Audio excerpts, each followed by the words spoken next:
开局被弃，回归穷家。北风卷着雪粒子刮在人脸上，刀割似的疼。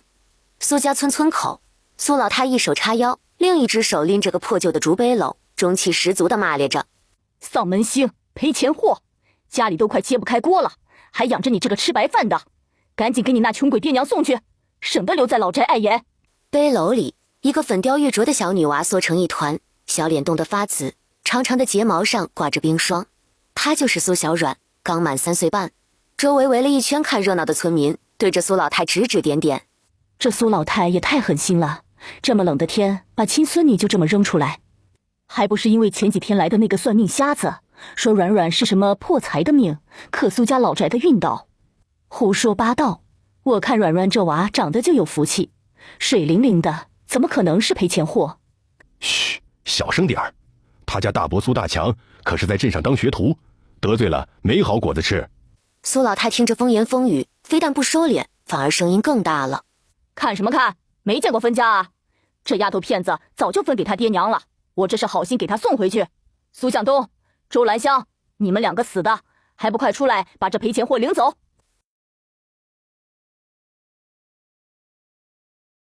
话音刚落，一间破败的茅草屋里冲出2个人影。男人叫苏向东，生得高大，但常年劳作让他显得有些木讷。他看到背篓里的女儿，眼睛瞬间就红了。软软，我的软软。紧随其后的是他媳妇周兰香。娘，你咋能这么狠心？软软也是你亲孙女啊！周兰香哭着质问。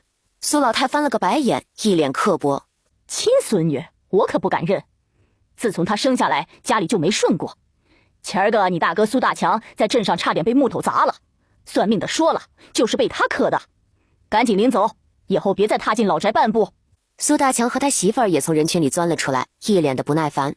苏大强媳妇儿撇着嘴说：“三弟妹，不是我们不讲情面，实在是这丫头邪性，你们赶紧带走，省得再出什么事。”苏向东气得浑身发抖，这个家是怎么分的，他心里最清楚。爹娘偏心大哥，分家时几乎把所有好东西都给了大房，只给了他们这间快要塌了的茅草屋和几亩薄田，还美其名曰让他们自力更生。如今就因为一个江湖骗子的话，竟连自己3岁半的亲闺女都容不下。娘，分家的时候说的好好的，软软还小，跟着你们吃口饭，我们每个月交口粮。现在你们把她扔出来，是想逼死我们一家吗？苏向东红着眼嘶吼：“孝敬爹娘天经地义，你们交的那点粮食够谁吃？反正人我给你们送来了，死活跟我们老苏家没关系了。”苏小冉在温暖的怀抱里缓过劲来，她眨巴着黑葡萄似的大眼睛，看着眼前这个撒泼的老妇人，奶声奶气地开口：“坏奶奶，你是坏人！”声音不大，但在嘈杂的人群里却格外清晰。“你个小赔钱货，还敢骂我？看我今天不撕烂你的嘴！”说着，他就要冲上来。“够了，从今天起，我们一家和你们再没半点关系。软软，我们自己养。”就在这时，2个小男孩从茅草屋里跑了出来，是苏小冉的2个哥哥，10岁的苏文和8岁的苏武。“妹妹，妹妹，你回来了！”苏文沉稳些，看到妹妹冻得发白的小脸，眼圈也红了。“妹妹不冷，哥哥给你暖暖。”苏小冉看着围着自己的爹娘和哥哥，心里涌起一股暖流。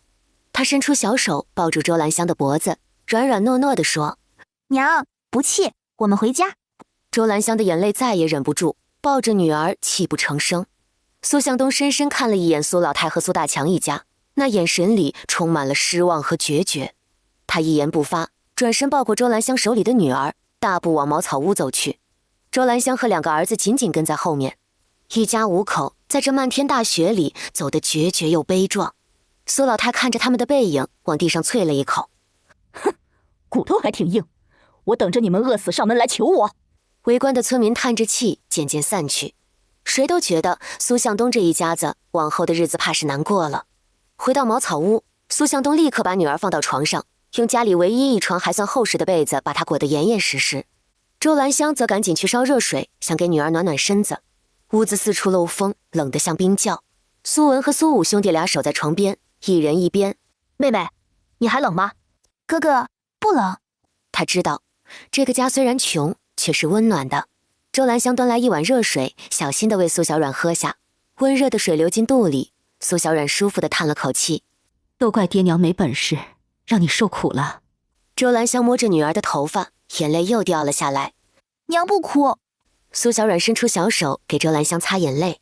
软软不怕。苏向东坐在灶堂前，默默地烧着火，火光映在他脸上，神情晦暗不明。他心里憋着一股气，一股对父母不公的怨气，一股对妻女愧疚的闷气。他攥紧了拳头，指甲深深陷进肉里。他发誓一定要让妻儿过上好日子，再也不让他们受半点委屈。屋外雪越下越大，仿佛要将这破败的茅草屋彻底掩埋。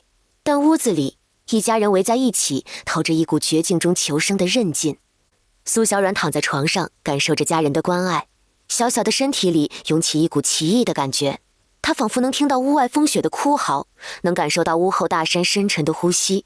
他知道自己和别人不一样，他能听懂花草树木的低语，能明白小动物的心声。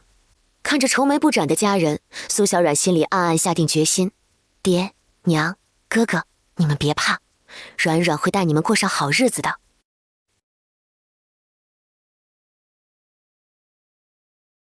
第二天一早，雪停了，但寒风依旧刺骨。茅草屋里，一家人围着一张破旧的木桌，桌上只有一盆青的能照见人影的野菜糊糊，这是家里最后的口粮了。苏文和苏武懂事的只喝了小半碗，就把剩下的推到爹娘和妹妹面前。爹娘，我们不饿。苏向东看着两个面黄肌瘦的儿子，心里一阵发酸。他把碗又推了回去。你们正在长身体，多吃点。软软乖，再吃一口。苏小软乖乖张开嘴，但他知道这么一小盆糊糊根本填不饱5个人的肚子。就在这时，苏老太裹着一身旧棉袄，探头探脑地走了进来。哟，吃饭呢？他那双三角眼在屋里扫了一圈，最后落在桌上那盆野菜糊糊上，露出一丝鄙夷。你来干什么？苏向东声音冰冷。我来干什么？我来看看你们是不是快饿死了。苏老太理直气壮地走到桌边。这是我们家最后一点粮了。什么你们我们家的？你们吃的住的哪样不是老苏家的？苏老太眼睛一瞪。我拿点米糠喂鸡，怎么了？你们当儿子的孝敬老娘不是天经地义？孝敬？周兰香气得浑身发抖，一改往日的柔弱，声音都尖利起来。分家的时候怎么说的？田地、粮食、家当，我们什么都没要。分家文书上白纸黑字写得清清楚楚，我们两家再无干系。你现在跑来要口粮，还要不要脸？苏老太被儿媳妇这副模样惊了一下，随即恼羞成怒。反了你了！你个不下蛋的母鸡，嫁到我们苏家这么多年，就生了个赔钱货，现在还敢跟我顶嘴？你骂谁不下蛋？周兰香彻底被激怒了，一把将分家文书拍在桌上。当初是谁偏心眼，把家产全给了大房？是谁嫌弃我们向东老实，把我们一家扫地出门？现在看我们有口吃的就眼红了，门儿都没有。娘，分家文书上写的明明白白，我们已经仁至义尽了，这米你不能拿走。他的声音不大，但透着一股不容置疑的强硬。苏老太没想到一向老实巴交的三儿子也敢跟自己横，顿时撒起泼来。哎呦，没天理了！儿子儿媳妇不孝，要活活饿死亲娘啊！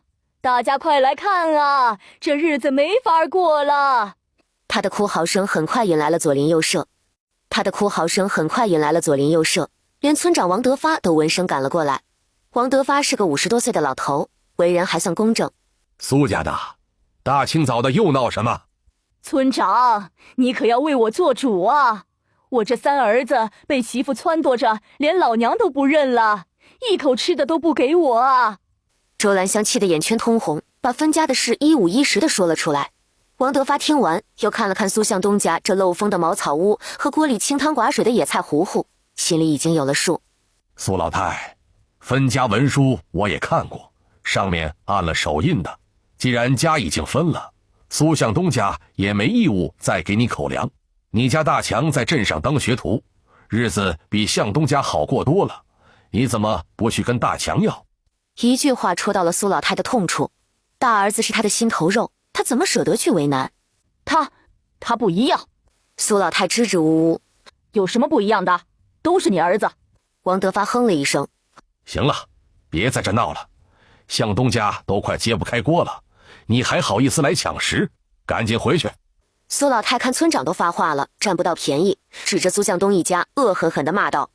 好，好，你们有骨气，我倒要看看你们能撑到什么时候，别到时候饿死了，求我给你们收尸。说完，他灰溜溜地走了。一场闹剧总算收场。王德发叹了口气，对苏向东说：“向东啊，你娘就那脾气，别往心里去。日子难，但总得过下去。有什么需要帮忙的，就来村里说一声。”谢谢村长。苏向东感激地点点头。村长走后，屋里又恢复了平静，但一家人的心情却无比沉重。苏文和苏武两个孩子被刚才的阵仗吓得不轻，紧紧挨着爹娘。苏小软一直安静地看着，他的大眼睛里没有害怕，只有一片清明。爹，不气。那双清澈的眼睛仿佛有种安抚人心的力量。他心里的火气慢慢平息下来。爹不气，爹有软软，什么都不怕。一家人重新坐下，看着那盆已经凉透了的野菜糊糊，谁也吃不下了。家里的米缸已经见底，最后的米糠也被苏老太惦记上了。这个冬天要怎么熬过去？苏向东和周兰香的脸上写满了愁苦。就在这时，苏小软指着窗外白雪皑皑的大青山，奶声奶气地开口了：“爹娘，软软肚肚饿，要去山里找吃的。”苏小软的话像一颗小石子投进了沉寂的。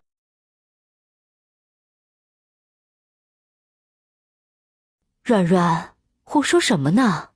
山里冷，还有大虫，不能去。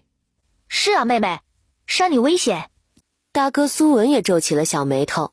他听村里老人说过，冬天山里的野兽都饿着肚子，最是凶猛。二哥苏武则比较实际。可是，山里真的有吃的吗？苏小软看着家人担忧的脸，心里暖暖的。他知道他们是关心自己，但他更清楚，如果不做点什么，一家人真的会饿肚子。他的能力告诉他，那座大山里有很多好东西，雪盖住了他们的踪迹，却盖不住他们生命的气息。那些气息像一首首动听的歌，在呼唤着他。爹娘，山里有，真的有。软软不怕冷，软软知道哪里有吃的。苏向东看着女儿不像在说胡话的样子，心里有些动摇。他想起昨天女儿被抱回来时冻得那么厉害，今天却精神头十足，仿佛一点不受影响。这孩子似乎真的有些不一样。可是山里的危险是实实在在的，别说一个3岁半的娃娃，就是他这个壮劳力，冬天也不敢轻易往深山里走。不行，太危险了。苏向东斩钉截铁地拒绝。爹就是去讨饭，也不能让你去山里冒险。可是爹，我们没有米了。苏小软一句话就戳中了要害。苏向东的脸色瞬间变得难看。是啊，没米了，连野菜都快挖不到了。讨饭，这冰天雪地的，谁家有余粮？就算有，他一个7尺男儿，怎么拉得下这个脸？周兰香看着丈夫为难的样子，又看看女儿期盼的眼神。软软乖，是娘没用，让你跟着我们挨饿。等雪化了，娘就去给你找吃的，好不好？不要等，现在就要去。爹，你就带我去嘛，就去山边边，不往里走。软软保证能找到吃的。但那股执拗劲儿却让苏向东有些招架不住。爹，要不就去山脚下看看。苏文小声提议。我们跟着也能帮忙。对，我也去，我能打跑大灰狼。苏向东看着3个孩子，心里五味杂陈。他这个当爹的无能到要让孩子们为吃的发愁，郑重地问：软软，你告诉爹，你为什么觉得山里有吃的？他不能说自己能听懂大山的呼唤，爹娘会以为他是妖怪。软软闻到的，有好香好香的味道，从山里飘出来。这个理由童真又带着一丝神秘。苏向东沉默了。他是一个老实本分的庄稼汉，不信什么鬼神之说。但女儿这番话却让他心里那点不甘再次燃起。与其在家坐着等死，不如出去闯一闯。他想起昨天村长的话，日子难，但总得过下去。好。苏向东终于下定了决心。他站起身，眼里重新燃起了光亮。爹带你去。但是说好了，只在山脚下，一有不对劲，我们马上就回来。耶，爹最好了！苏小软高兴地跳了起来，苏文和苏武也跟着欢呼。卓兰香见丈夫做了决定，虽然担心，但也没有再阻拦。她知道这是眼下唯一的办法了。向东，你背着软软，千万看好了。文儿、武儿，你们俩跟紧了，不许乱跑。知道了，娘。爹，我们出发。好，出发。好，出发。苏向东背着女儿，带着2个儿子，一家4口走出了茅草屋，踏入了茫茫的雪地，朝着那座神秘的大青山走去。他们的身影在白色的世界里显得渺小又坚定，未有的清晰。他能听到雪下小草沉睡的呼吸，能看到远处枯树枝桠上鸟窝的轮廓，更能闻到空气中夹杂着的各种生命的气息。爹，往那边走。苏向东顺着他指的方向看去，那里被大雪覆盖着，看不出什么特别。他有些犹豫。软软，那边路不好走。有吃的，软软闻到了。苏小软笃定地说。看着女儿坚定的眼神，苏向东鬼使神差地改变了方向，朝着那片灌木丛走去。越往里走，雪越深，苏向东的额头上已经渗出了汗珠。苏文和苏武也走得气喘吁吁。爹，这里什么都没有啊！苏武有些失望地说。苏向东也有些怀疑。就在这时，一只灰色的松鼠从树上嗖的一下窜了下来，停在他们面前不远处的一棵松树下，2只前爪抱着一颗松果，黑溜溜的眼睛好奇地看着他们。苏小软看见小松鼠，眼睛一亮，她在心里对小松鼠说：小松鼠你好呀，你知道哪里有吃的吗？小松鼠仿佛听懂了他的话，歪了歪脑袋，然后把嘴里的松果朝着一个方向扔了过去。松果在雪地上滚了几圈，停在了一个不起眼的雪堆旁边。爹，那里！苏晓东不等反应，苏小软已经兴奋地叫了起来，指着松果停下的地方。蛋蛋，有蛋蛋！苏向东将信将疑地走过去，那只是一个很普通的雪堆，一股淡淡的腥味传了出来。苏向东眼睛一亮，加快了动作。当他把所有干草都拨开时，一家人都惊呆了。只见一个简陋的草窝里，密密麻麻地躺着10几个褐色的蛋。野鸡蛋！苏向东惊喜地叫出声来。真的是野鸡蛋！这大雪封山的日子，野鸡都躲起来了，想找到一窝蛋比登天还难。可他们就这么轻易地找到了。苏文和苏武也围了上来，看着草窝里的野鸡蛋，眼睛里闪着兴奋的光。爹，我们有鸡蛋吃了！苏向东激动地搓了搓手，小心翼翼地把野鸡蛋一个个捡起来，放到背篓里铺好的干草上。他数了数，足足有20个。软软，你真是爹的小福星。苏向东转过身，看着背上的女儿，满脸都是难以置信的喜悦。苏小软得意地扬起小下巴，心里对那只已经不见踪影的小松鼠说了声谢谢。爹，软软说了有吃的吧？是，我们家软软最厉害了。苏向东哈哈大笑，之前的阴霾一扫而空。有了这20个野鸡蛋，一家人至少能撑好几天了。他把背篓背好，感觉脚步都轻快了不少。走，我们回家，爹给你们做鸡蛋糕吃。好耶，吃鸡蛋糕喽！苏文和苏武欢呼着。回去的路上，苏向东的心情无比畅快。他看了一眼背上已经有些昏昏欲睡的女儿，心里充满了感激和惊奇。难道自家这闺女真是什么福星转世？他不敢细想，但事实摆在眼前。要不是女儿坚持要来，还指了这个方向，他们怎么可能找到这窝救命的野鸡蛋？回到村口时，正好遇到几个出来扫雪的村民。向东，进山了，有啥收获没？运气好，捡了一窝野鸡蛋。我的天，这么多！向东，你这运气也太好了吧！这大雪天的，我们连根野菜都刨不到，可不是嘛？真是邪了门了。苏向东只是憨厚地笑了笑，没有多解释。他背着女儿，带着儿子，在村民们羡慕的目光中，昂首挺胸地回了家。他知道，从今天起，他们家的日子要开始不一样了。当家的，你们回来了。周兰香一直在门口焦急地张望，看到丈夫和孩子们平安归来，悬着的心才终于放下。快进屋暖和暖和。向东，她不敢相信地看着丈夫，又看看3个孩子，声音都在颤抖。这是哪里来的？是软软带我们找到的，妹妹可厉害了，她一指，爹一挖就有了。真的？这是哪里来的？是软软带我们找到的。苏武抢着回答，一脸骄傲。妹妹可厉害了，她一指，爹一挖就有了。真的？娘，软软说有吃的吧？周兰香再也忍不住。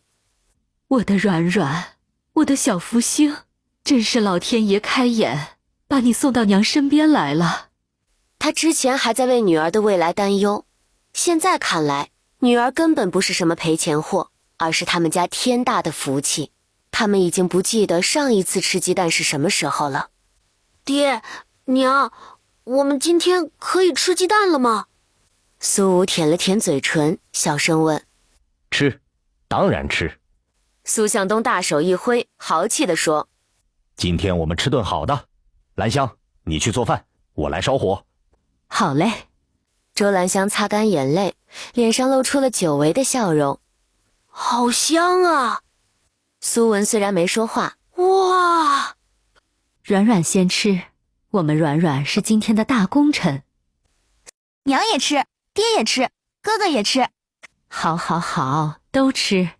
一家人围在一起，吃着这来之不易的美味，谁也没有说话，但屋子里充满了温馨和满足。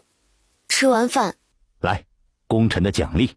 看着女儿可爱的模样，苏向东和周兰香相视一笑，眼里都是对未来的憧憬。苏向东更是下定了决心，明天雪小点，他就背着软软再进山一趟。他有一种强烈的预感，他们的好日子就要来了，而这一切都是他怀里这个被爷奶嫌弃的赔钱货带来的。软软，你不是赔钱货，你是爹娘的无价之宝。当家的，咱们今天给孩子们蒸个鸡蛋糕吃吧。行，听你的，给娃们解解馋。得了丈夫的准话，周兰香立刻动手。娘，鸡蛋糕是甜的吗？苏武吸溜了一下口水，小声问。就放一点点糖，咱们家糖不多了。香香。苏向东看着这幅场景，心里又是酸楚又是满足。他摸了摸软软的头，沉声说：快好了，咱们软软马上就能吃到了。隔壁就是村长王德发家，他家孙子王二狗比苏武大1岁，正是能吃能跑的年纪。他本来在院子里玩泥巴，鼻子抽了抽，一股从未闻过的香味直往他鼻孔里钻。王二狗丢了手里的泥巴，循着香味就找了过来。他家今天中午喝的也是清汤寡水的野菜糊糊，肚子里早就空了。这股香味让他肚子里的馋虫彻底造反了。他蹑手蹑脚地走到苏向东家门口，王二狗把眼睛凑到门缝上，只见苏家灶房里热气腾腾。周兰香正从锅里端出一个大碗，碗里是一整块蒸得满满当当、颤颤巍巍的鸡蛋糕。那颜色金黄，表面光滑，看着就又软又嫩。哇！王二狗的口水瞬间就流了下来，滴在胸前的旧棉袄上。屋里好吃，他奶声奶气地说。周兰香笑了，又给2个儿子一人分了一大块。苏文和苏武狼吞虎咽，吃得满嘴都是，脸上洋溢着巨大的幸福。苏向东和周兰香看着孩子们吃得香，自己却没动。苏小软吃完了自己碗里的一小块，咂咂嘴，意犹未尽。他的大眼睛转了转，忽然看到了门缝外那只一动不动的大眼睛。他端着自己的小破碗，里面还有周兰香刚给他添的一小口。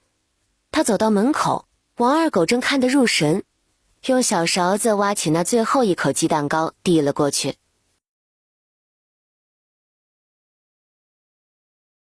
他看着那勺金黄的鸡蛋糕，又看了看苏小软干净的眼睛，犹豫了一下，还是张开了嘴。那一口鸡蛋糕是他这辈子吃过最好吃的东西。软软，以后我跟你混，谁欺负你，我揍他。苏小软歪了歪头，不懂什么叫跟他混，但他看王二狗不像是坏人，就点了点头。从此，王二狗就成了苏小软的第一个小跟班。一碗鸡蛋糕下肚，苏向东一家人的心气儿都顺了不少。日子虽然还苦，但有了那10几枚野鸡蛋打底，总算是有了一点盼头。第二天雪停了，灰蒙蒙的天空透出一点亮光。苏向东看着窗外的山，心里又活泛起来。兰香，我想再进山看看。软软运气好，说不定还能再碰上点啥。山里雪厚，万一再遇上啥危险？没事，我不往深处走，就在山外围转转。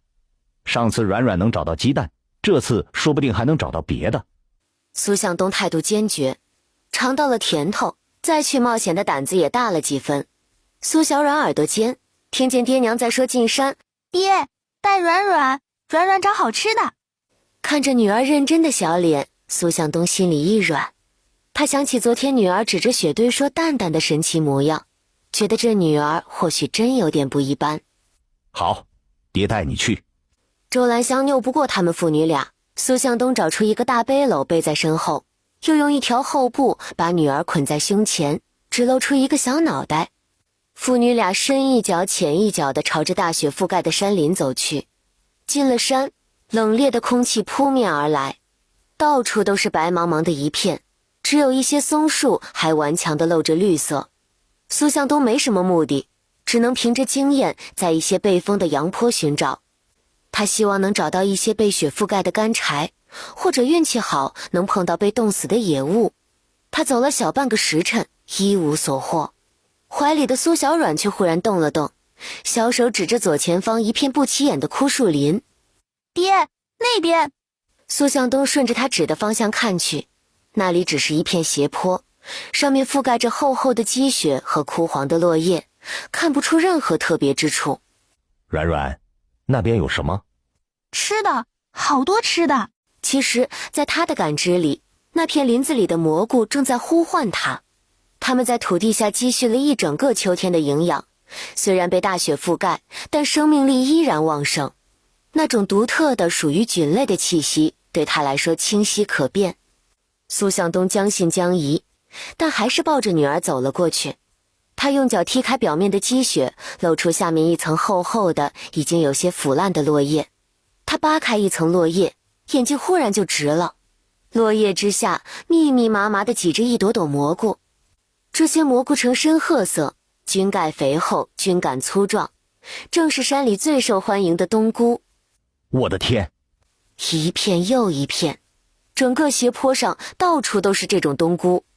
它们一簇簇一丛丛，大的有巴掌那么大，小的也有铜钱大小。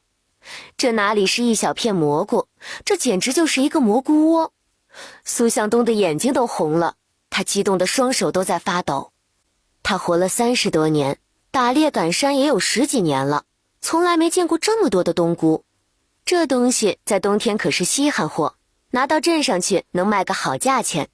他立刻摘下背篓，也顾不上冷，直接用手一朵一朵地采摘起来。他摘得很快，但蘑菇太多了，摘完一片，旁边又露出一片。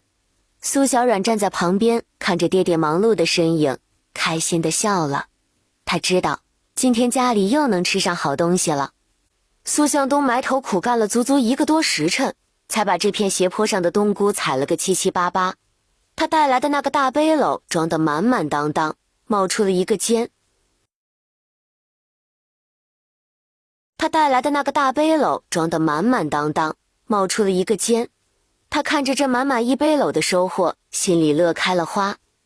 这些蘑菇少说也有20-30斤，要是拿到镇上，得换多少粮食回来啊！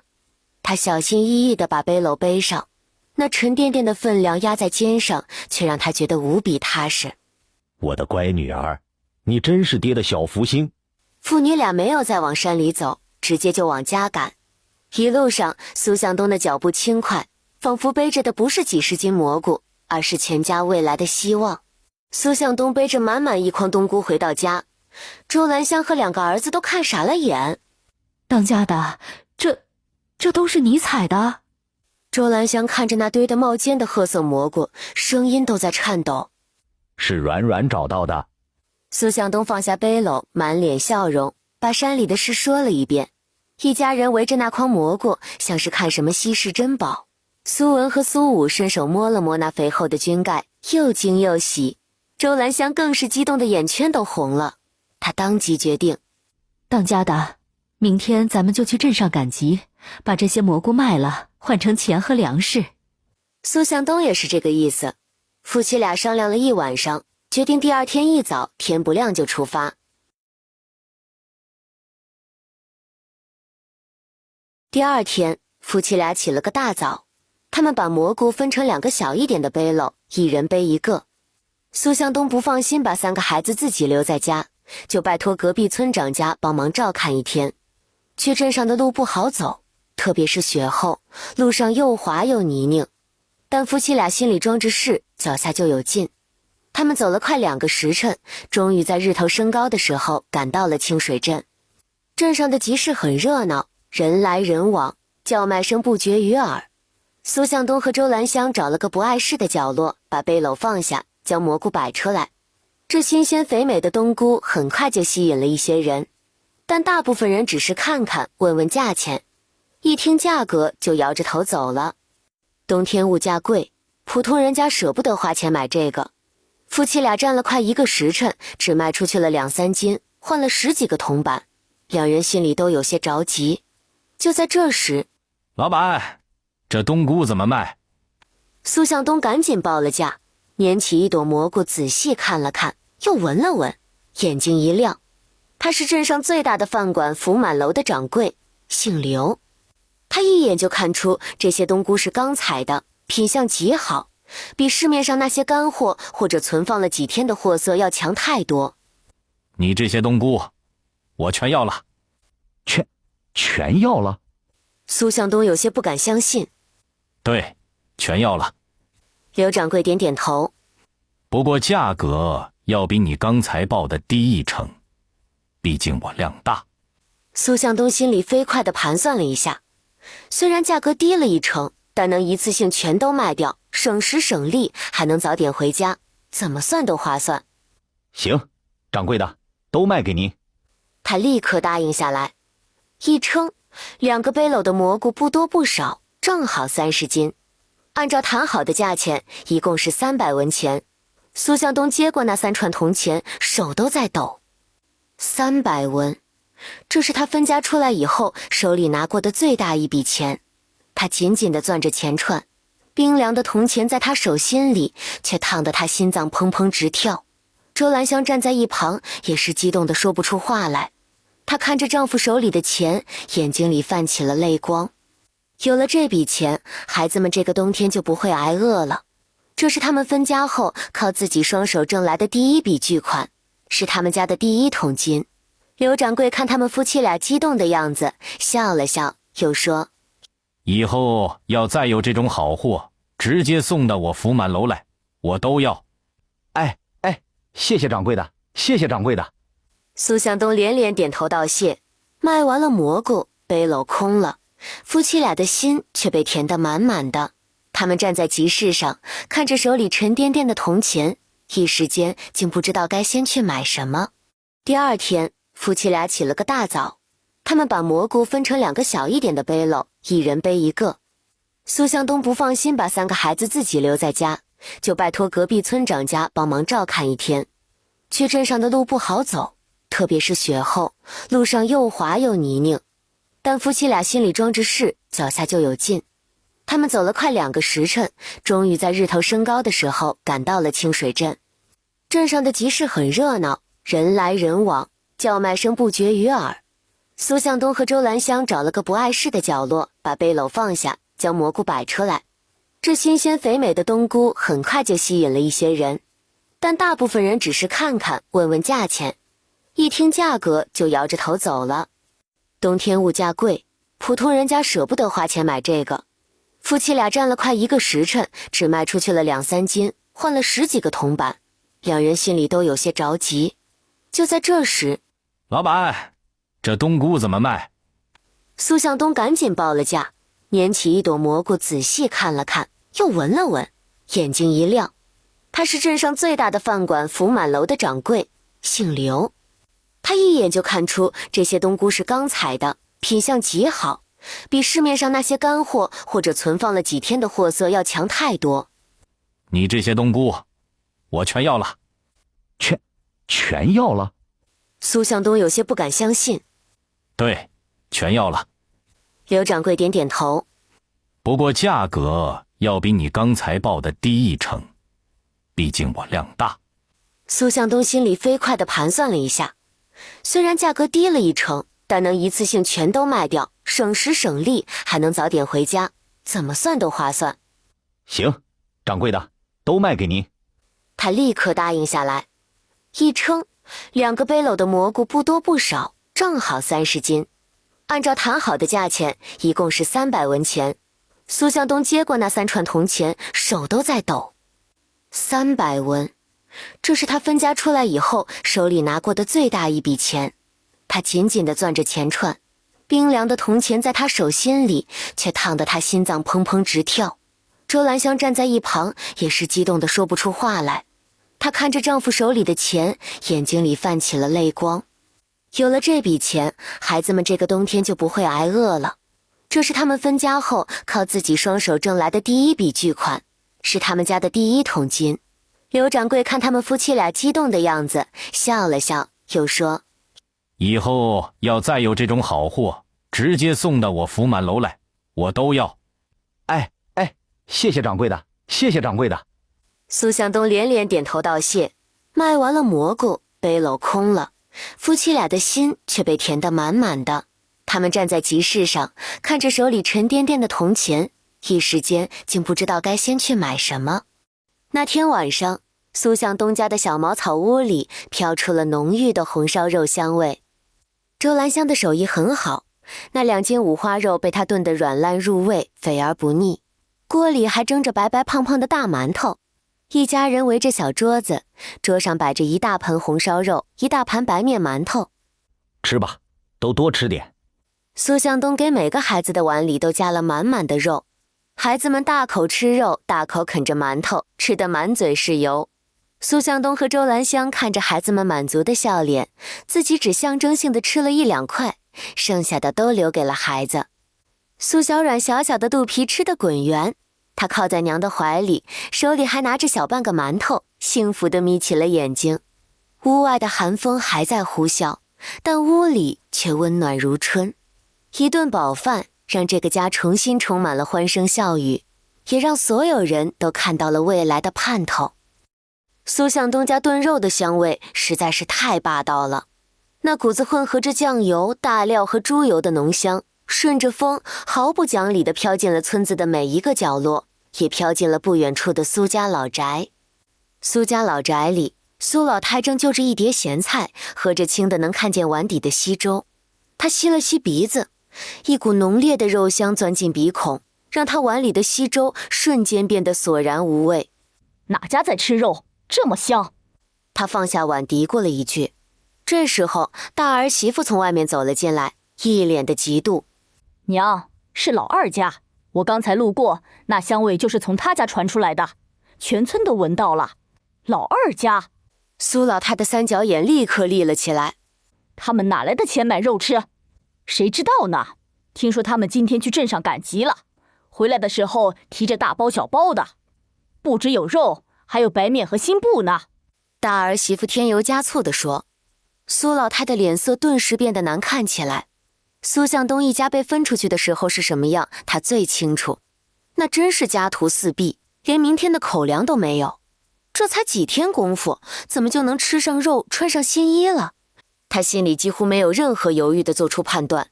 苏向东必定是进入深山后交了好运，得到了某种珍贵物品，并将其出售，换来了钱财。每当脑海里浮现出这样的想法时，苏老太那颗心便如同被一只顽皮的猫儿用锋利的爪子轻轻搔抓一般，让他感到无比的不适和难耐。毕竟在他看来，苏向东可是他含辛茹苦抚养长大的亲生骨肉啊。既然如此，那么苏向东所赚取的每一分钱都理所当然应该归属于他这位母亲所有才对。哪怕他们已经分了家，但这并不意味着可以忘记对父母应尽的孝道与责任。他越想越气，越想越觉得那些钱本该是自己的。不行，我得去问问。辛辛苦苦把他拉扯大，现在有钱了就忘了老子娘了，没这个道理。他转身就去找苏老头。苏老头正吧嗒吧嗒抽着旱烟，听了老伴的话，也觉得心里不舒坦。他虽然没苏老太那么刻薄，但骨子里也是自私的，觉得儿子孝敬老子天经地义。走，大强，跟你娘去看看。苏老头对着里屋的大儿子苏大强喊了一声。苏大强早就被那肉香味勾得心里痒痒，一听这话，立刻就从炕上爬了起来。他也觉得弟弟挣了钱，怎么也得分哥哥一点。于是苏老太打头，苏老头和苏大强跟在后面，一家三口气势汹汹地朝着苏向东家走去。此时苏向东家刚吃完晚饭，伴随着苏老太尖利的大嗓门，是进入深山后交了好运，得到了某种珍贵物品，并将其出售换来了钱财。每当脑海里浮现出这样的想法时，苏老太那颗心便如同被一只顽皮的猫儿用锋利的爪子轻轻搔抓一般，让他感到无比的不适和难耐。毕竟在他看来，苏向东可是他含辛茹苦抚养长大的亲生骨肉啊。既然如此，那么苏向东所赚取的每一分钱都理所当然应该归属于他这位母亲所有才对。哪怕他们已经分了家，但这并不意味着可以忘记对父母应尽的孝道与责任。他越想越气，越想越觉得那些钱本该是自己的。不行，我得去问问。辛辛苦苦把他拉扯大，现在有钱了就忘了老子娘了，没这个道理。他转身就去找苏老头。苏老头正吧嗒吧嗒抽着旱烟，听了老伴的话，也觉得心里不舒坦。他虽然没苏老太那么刻薄，但骨子里也是自私的，觉得儿子孝敬老子天经地义。走，大强，跟你娘去看看。苏老头对着里屋的大儿子苏大强喊了一声。苏大强早就被那肉香味勾得心里痒痒，一听这话，立刻就从炕上爬了起来。他也觉得弟弟挣了钱，怎么也得分哥哥一点。于是苏老太打头，苏老头和苏大强跟在后面，一家三口气势汹汹地朝着苏向东家走去。此时苏向东家刚吃完晚饭，伴随着苏老太尖利的大嗓门，此时苏向东家刚吃完晚饭，伴随着苏老太尖利的大嗓门，苏向东，听说你发财了，挣了钱也不知道孝敬爹娘，都自己花了，把钱拿出来。好啊，你们躲在这里吃香的喝辣的，长本事了啊！就是，四弟，你怎么能自己发财就不管爹娘和我们了？我们还在老宅啃糠咽菜，你倒好，都吃上肉了。苏向东拳头捏得咯咯作响，挡在妻女面前，声音低沉。爹娘大哥，分家的时候说得清清楚楚，我们已经另立门户，自负盈亏。放屁！你是我生的，你挣的钱就该是我的，赶紧把钱拿出来，我替你们保管。娘，你看清楚了，这是分家文书，上面白纸黑字写着我们净身出户，从此两家再无干系，你们没有资格再来管我们要一文钱。往日柔弱的周兰香此刻双眼通红，像一头护崽的母狼，浑身都带着刺。苏老太被他这副样子镇住了，一时没反应过来。苏向东也往前一步，高大的身躯将妻女完全护住，闷声说道：我媳妇说得对，分家了，我们家的事就不用你们操心了。苏老太回过神来，顿时撒起泼来：反了天了！你个不下蛋的母鸡也敢跟我叫板？什么分家文书，我撕了它！他伸手就去抓那张纸，还想趁机去抢苏向东腰间的钱袋。苏向东再也忍不住，一把推在苏老太的肩膀上。他没用多大力气，只是想把他隔开，但苏老太自己脚下不稳，一屁股跌坐在地上。哎呦喂，杀人了！儿子打老娘啦！苏老太立刻开始嚎啕大哭，在地上打滚。没天理了啊！我怎么生出你这么个不孝的东西？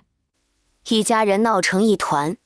就在这时，一个奶声奶气的声音突然响起：“坏奶奶，赔钱货！”整个屋子瞬间安静了，所有人都目瞪口呆地看着苏小软。3岁半的娃娃口齿清晰，那句赔钱货学得惟妙惟肖，正是苏老太以前天天挂在嘴边的。苏老太的哭嚎声卡在了喉咙里，她瞪大眼睛看着自己的小孙女，脸上青一阵白一阵。这话从别人嘴里说出来是骂人，可从他最看不起的赔钱货嘴里说出来，却像一个最响亮的耳光，狠狠抽在他脸上。他只觉得眼前一黑，差点真的昏过去。你这个……苏大强扶起苏老太，一家人看着这硬气的苏向东夫妇和那个伶牙俐齿的小娃娃，知道今天这钱是要不来了。好得很，你们就等着饿死吧。苏老太撂下一句狠话，被苏大强和苏老头搀扶着灰溜溜地走了。屋里终于恢复了安静。娘不哭，软软保护你。赶走了苏老太一家，苏向东家的气氛并未变得沉重，反而有种拨云见日的轻松。苏向东看着妻子和女儿，心里无比庆幸自己分了家。周兰香也觉得，为了孩子，自己必须一直这么强硬下去。苏文和苏武2个小子更是兴奋，他们觉得刚才爹娘和妹妹的样子帅极了。午后，雪停了，太阳懒洋洋地挂在天上。苏文和苏武带着苏小软在家门口的空地上玩雪，2个哥哥堆了个奇形怪状的雪人，苏小软则好奇地追着一只在雪地上跳来跳去的麻雀。玩了一会儿，苏小软抬头看到院墙边那棵老榆树上有一只毛茸茸的灰色小松鼠，正抱着一颗果子啃。他的眼睛一下子亮了，他迈着小短腿跑到树下，仰着头看着那只小松鼠。他没有说话，只是用他那双清澈的眼睛专注地望着。在别人看来，这只是个对小动物好奇的娃娃，可苏小滚知道，他正在用自己的方式跟小松鼠沟通。你好呀，你的果果看起来很好吃，我也想吃。那只小松鼠停下了啃食的动作，黑豆般的小眼睛好奇地打量着树下的苏小软。他歪了歪脑袋，仿佛在思考。他从这个小娃娃身上没有感受到任何恶意，反而有种亲近的感觉。小松鼠吱吱叫了2声，苏小软听懂了。你是说你愿意给我吗？小松鼠点点头，然后把啃了一半的果子从树上扔了下来。苏小软高兴地捡起来，发现是一颗榛子。他冲着树上的小松鼠挥挥手，谢谢你。小松鼠又吱吱叫了几声，像是在说不用谢。然后他转身飞快地在树枝间跳跃，消失不见了。苏文和苏武还在跟雪人较劲，并没有注意到妹妹和松鼠的互动。苏小软剥开榛子，把果仁塞进嘴里，香香脆脆的，真好吃。他正回味着，突然听到头顶传来一阵簌簌声，抬头一看，只见刚才那只小松鼠又回来了，而且还带来了好几个同伴。7、8只毛茸茸的小松鼠在老榆树的枝桠间穿梭，它们的嘴里都鼓鼓囊囊的。紧接着，神奇的一幕发生了，1颗、2颗、3颗，饱满的榛子和松子从树上接二连三地掉了下来，不偏不倚，全都落在苏小软脚边的雪地上。很快，他脚边就堆起了一小堆坚果。这边的动静终于惊动了苏文和苏武。妹妹，你……苏文张大了嘴巴，指着苏小软脚下的那堆坚果，话都说不利索了。苏武更是揉了揉自己的眼睛，不敢相信地看着眼前的一切。他跑过来，抓起一把榛子，又抓起一把松子，确认这不是幻觉。天哪，妹妹，这是怎么回事？苏武震惊地问道。是那些松鼠给你的？苏小软点点头，指着树上那些还在往下扔果子的小松鼠，奶声奶气地说：“他们送的。”树上的松鼠们扔完存货，排成一排蹲在树枝上，齐刷刷地看着苏小 soft。苏文和苏武彻底看呆了，他们只在故事里听过动物有灵性，可从来没见过松鼠会主动给人类送吃的，还送这么多。苏文愣愣地看着自己的妹妹，她穿着厚厚的棉袄，小脸蛋冻得红扑扑的，正仰着头冲松鼠们笑。她突然觉得妹妹不是普通人。妹妹，苏文走过去，小心翼翼地问：“你是山神派来的小仙女吗？”苏小软眨了眨大眼睛，歪着头想了想，然后重重地点了点头。两个哥哥倒吸一口凉气，对视一眼，都在对方眼中看到了震撼。他们决定，这个秘密一定要替妹妹保守好。屋里终于恢复了安静。娘不哭，软软保护你。赶走了苏老太一家，苏向东家的气氛并未变得沉重，反而有种拨云见日的轻松。苏向东看着妻子和女儿，心里无比庆幸自己分了家。周兰香也觉得，为了孩子，自己必须一直这么强硬下去。苏文和苏武两个小子更是兴奋，他们觉得刚才爹娘和妹妹的样子帅极了。午后，雪停了，太阳懒洋洋地挂在天上。苏文和苏武带着苏小软在家门口的空地上玩雪，两个哥哥堆了个奇形怪状的雪人，苏小软则好奇地追着一只在雪地上跳来跳去的麻雀。玩了一会儿，苏小软抬头看到院墙边那棵老榆树上有一只毛茸茸的灰色小松鼠，正抱着一颗果子啃。他的眼睛一下子亮了，他迈着小短腿跑到树下，仰着头看着那只小松鼠。他没有说话，只是用他那双清澈的眼睛专注地望着。在别人看来，这只是个对小动物好奇的娃娃，可苏小滚知道，他正在用自己的方式跟小松鼠沟通。你好呀，你的果果看起来很好吃，我也想吃。那只小松鼠停下了啃食的动作，黑豆般的小眼睛好奇地打量着树下的苏小软。他歪了歪脑袋，仿佛在思考。他从这个小娃娃身上没有感受到任何恶意，反而有种亲近的感觉。小松鼠吱吱叫了两声，苏小软听懂了。你是说你愿意给我吗？小松鼠点点头，然后把啃了一半的果子从树上扔了下来。苏小软高兴地捡起来，发现是一颗榛子。他冲着树上的小松鼠挥挥手：“谢谢你。”小松鼠又吱吱叫了几声，像是在说不用谢。然后他转身飞快地在树枝间跳跃，消失不见了。苏文和苏武还在跟雪人较劲，并没有注意到妹妹和松鼠的互动。苏小软剥开榛子，把果仁塞进嘴里，香香脆脆的，真好吃。他正回味着，突然听到头顶传来一阵簌簌声，抬头一看，只见刚才那只小松鼠又回来了，而且还带来了好几个同伴。7、8只毛茸茸的小松鼠在老榆树的枝桠间穿梭，它们的嘴里都鼓鼓囊囊的。紧接着，神奇的一幕发生了，1颗、2颗、3颗，饱满的榛子和松子从树上接二连三地掉了下来，不偏不倚，全都落在苏小软脚边的雪地上。很快，他脚边就堆起了一小堆坚果。这边的动静终于惊动了苏文和苏武。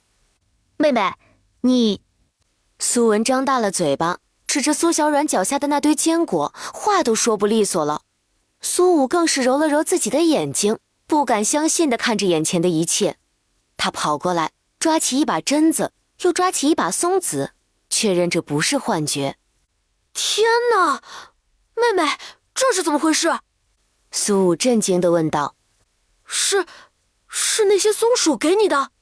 苏小软点点头，指着树上那些还在往下扔果子的小松鼠，奶声奶气地说：“他们送的。”树上的松鼠们扔完存货，排成一排蹲在树枝上，齐刷刷地看着苏小 soft。苏文和苏武彻底看呆了，他们只在故事里听过动物有灵性，可从来没见过松鼠会主动给人类送吃的，还送这么多。苏文愣愣地看着自己的妹妹，她穿着厚厚的棉袄，小脸蛋冻得红扑扑的，正仰着头冲松鼠们笑。他突然觉得妹妹不是普通人。妹妹，苏文走过去，小心翼翼地问：“你你是山神派来的小仙女吗？苏小软眨了眨大眼睛，歪着头想了想，然后重重地点了点头。两个哥哥倒吸一口凉气，对视一眼，都在对方眼中看到了震撼。他们决定，这个秘密一定要替妹妹保守好。苏向东和周兰香正在屋里收拾，就听见院子里传来两个儿子大呼小叫的声音：“爹，娘，你们快出来看啊！”一出门也被眼前的景象惊呆了。这是哪来的？是松鼠送给妹妹的。爹，妹妹是小仙女。苏向东和周兰香哭笑不得，但看着那堆凭空出现的坚果，又觉得儿子的话不全是胡说。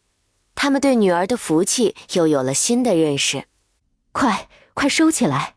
一家人七手八脚地把所有坚果都装了进去，沉甸甸的一大袋。苏向东掂了掂，脸上乐开了花。这可是不用花钱的好东西，炒熟了就是最好的零嘴。当天晚上，苏向东就把铁锅烧热，将一小半榛子和松子倒进去干炒。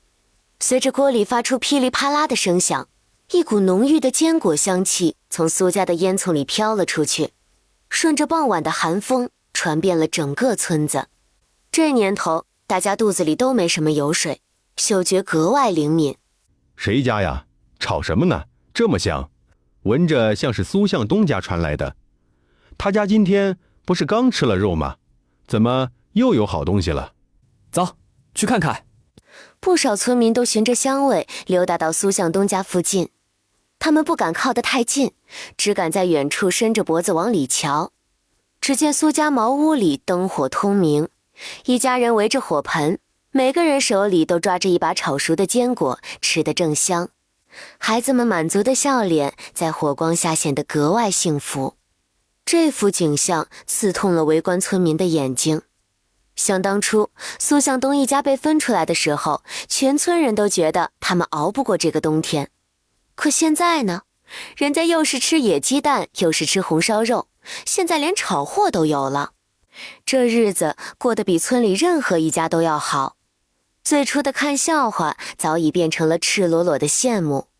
一些心思活络的人开始琢磨起来，苏向东老实巴交一个人，怎么突然就转运了？难道他有什么进山找东西的诀窍？第二天，苏向东出门的时候，立刻就有村民凑了上来。向东啊，听说你家昨天吃炒榛子了，在哪儿找的那么好的运气？一个平日里爱嚼舌根的婆子笑着问。苏向东憨厚地笑了笑，就是孩子们在山边玩，运气好捡到的。是吗？那你们家前些天那窝野鸡蛋也是捡的？又有人旁敲侧击。是啊，都是运气。苏向东嘴巴很严，他隐约觉得女儿的事情不能外传。村民们问了半天也问不出个所以然来，只好悻悻地散了。但他们心里都清楚，苏向东家肯定是走了大运了。这运气八成还跟他们家那个叫软软的福娃娃有关。村里人对苏向东一家的态度，在羡慕之余又多了一丝敬畏，再也没人敢当面说他们家的闲话了。苏向东和周兰香正在屋里收拾，就听见院子里传来两个儿子大呼小叫的声音：“爹，娘，你们快出来看啊！”一出门也被眼前的景象惊呆了。这是哪来的？是松鼠送给妹妹的。爹，妹妹是小仙女。苏向东和周兰香哭笑不得，但看着那堆凭空出现的坚果，又觉得儿子的话不全是胡说。他们对女儿的福气又有了新的认识。快收起来！一家人七手八脚地把所有坚果都装了进去，沉甸甸的一大袋。苏向东掂了掂，脸上乐开了花。这可是不用花钱的好东西，炒熟了就是最好的零嘴。当天晚上，苏向东就把铁锅烧热，将一小半榛子和松子倒进去干炒。随着锅里发出噼里啪啦的声响，一股浓郁的坚果香气从苏家的烟囱里飘了出去，顺着傍晚的寒风传遍了整个村子。这年头，大家肚子里都没什么油水，嗅觉格外灵敏。谁家呀？炒什么呢？这么香，闻着像是苏向东家传来的。他家今天不是刚吃了肉吗？怎么又有好东西了？走，去看看。不少村民都循着香味溜达到苏向东家附近，他们不敢靠得太近，只敢在远处伸着脖子往里瞧。只见苏家茅屋里灯火通明，一家人围着火盆，每个人手里都抓着一把炒熟的坚果，吃得正香。孩子们满足的笑脸在火光下显得格外幸福。这幅景象刺痛了围观村民的眼睛。想当初苏向东一家被分出来的时候，全村人都觉得他们熬不过这个冬天。可现在呢，人家又是吃野鸡蛋，又是吃红烧肉，现在连炒货都有了。这日子过得比村里任何一家都要好。最初的看笑话早已变成了赤裸裸的羡慕。一些心思活络的人开始琢磨起来，苏向东老实巴交一个人，怎么突然就转运了？难道他有什么进山找东西的诀窍？第二天，苏向东出门的时候，立刻就有村民凑了上来。向东啊，听说你家昨天吃炒榛子了，在哪儿找的那么好的运气？一个平日里爱嚼舌根的婆子笑着问。苏向东憨厚地笑了笑，就是孩子们在山边玩，运气好捡到的。是吗？那你们家前些天那窝野鸡蛋也是捡的？又有人旁敲侧击。是啊，都是运气。苏向东嘴巴很严，他隐约觉得女儿的事情不能外传。村民们问了半天也问不出个所以然来，只好悻悻地散了。但他们心里都清楚，苏向东家肯定是走了大运了。这运气八成还跟他们家那个叫软软的福娃娃有关。村里人对苏向东一家的态度，在羡慕之余又多了一丝敬畏。再也没人敢当面说他们家的闲话了。苏小软的福星体质越来越明显，她似乎天生就和这座大山亲近。有时候她只是在家门口的田埂上走一圈，就能从草垛里掏出2个鸟蛋。有时候她跟着哥哥们去河边，随手一指，哥哥就能从石头缝里摸出一条肥硕的河鱼。一家人的生活因为苏小软的存在变得越来越好。苏小软自己也对自己身上的变化感到好奇。她知道自己和别人不一样，她能感觉到花草树木的情绪，也能隐约猜到小动物们的心思。直到那天，她才真正确认了自己的这份不同。那是个晴天，爹娘和哥哥们都出去了，只有苏小软一个人在家。她搬了个小板凳，坐在院子里晒太阳。突然间，一道极其轻微，仿佛来自遥远天际般的叽叽声飘进了他的耳朵里。